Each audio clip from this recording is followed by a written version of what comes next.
Guys, welcome to my YouTube channel. तर आज आम्ही जात आहोत लालबागच्या राजाच्या दर्शनासाठी। खूप एक्साइटमेंट होती। आम्ही लोकलने जात आहोत, तर मी फर्स्ट टाइमच जात आहे लालबागच्या राजाला दर्शनासाठी।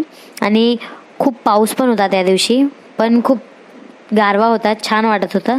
आणि नंतर आम्ही दादर स्टेशनला पोहोचलो। तिथून आम्ही टॅक्सी केली लालबागच्या राजाच्या मंडपात जाण्यासाठी। जर तुम्ही मुंबईला लालबागच्या राजाच्या दर्शनासाठी आलात तर तुम्ही सर्व गणपतीचे दर्शन घेतले पाहिजे, कारण की खूप सुंदर गणपती आहेत इथे। आणि तुम्ही वेळ काढून या आणि सर्व गणपती बघा।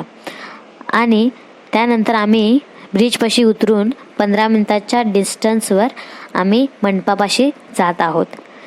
त्यानंतर आम्ही पोचलो आहोत। इथे पहिले जास्त रांगा नव्हत्या, नंतर आम्ही पुढे गेलो की तिथे फार गर्दी होती। तिथे असंख्य भक्त असे आले होते दर्शनासाठी। आणि 2 तास झाले आहेत आम्ही इथे उभे आहोत। त्यानंतर इथे आरती सुरू झाली। सर्व भक्तांनी इथे आरती केलेली।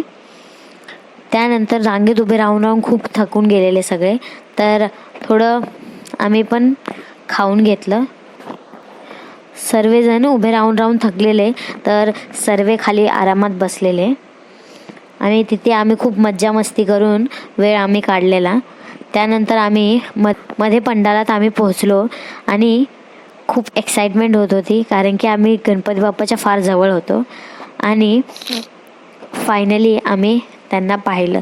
किती सुंदर मूर्ती होती, खूप त्यांना पाहून मन एकदम तृप्त झाले। आणि हा आजचा आमचा व्लॉग होता।